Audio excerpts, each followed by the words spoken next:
Since God made dinosaurs and humans both on day 6 of creation week, Genesis 1:24 to 27, and since, according to the fossil record, dinosaurs were alive by the time of the flood, dinosaurs must have coexisted with humans both before and after the flood.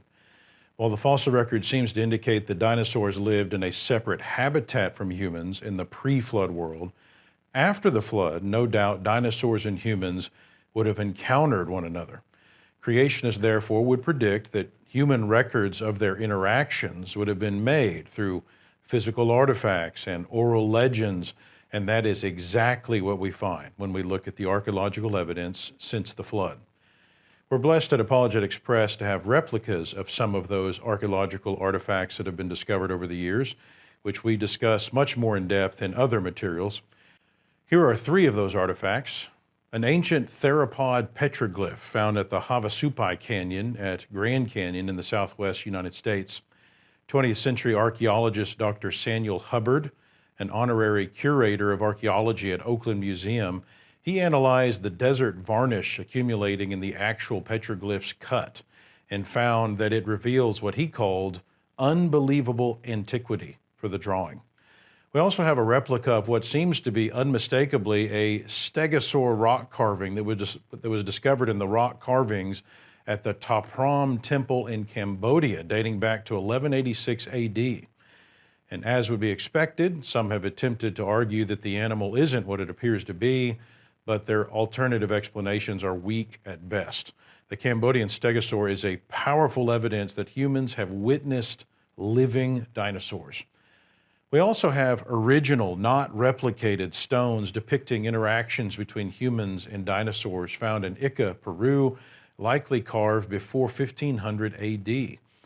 While some Ica stone carvings have been forged over the years, the original stones have all the evidences of antiquity and authenticity, like coats of patination and oxidation, uniformity of color and weathering, microorganisms found in the cuts, layers of saltpeter covering the carvings, and significant wearing on cut edges.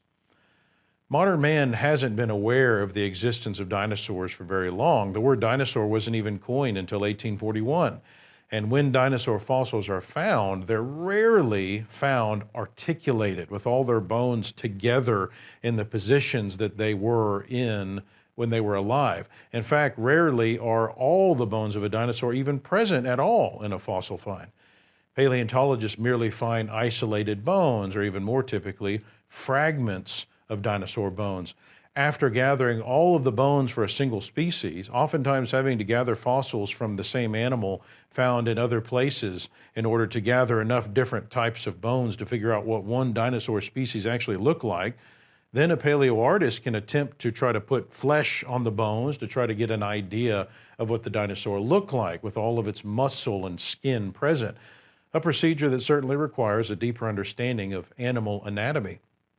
The petroglyphs and carvings being found aren't mere pieces of dinosaur skeletons, nor are they full dinosaur skeletons. They're dinosaurs with the flesh intact, dermal spines in the right places, even positioned in a proper manner, showing a depth of understanding that rivals modern PhD paleontologists.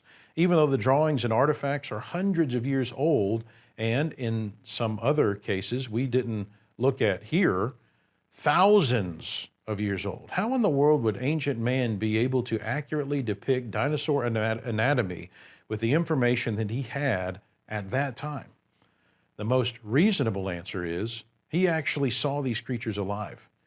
These artifacts and many others highlight the truth of what the Bible implies. Humans and dinosaurs were not separated by some 63 million years.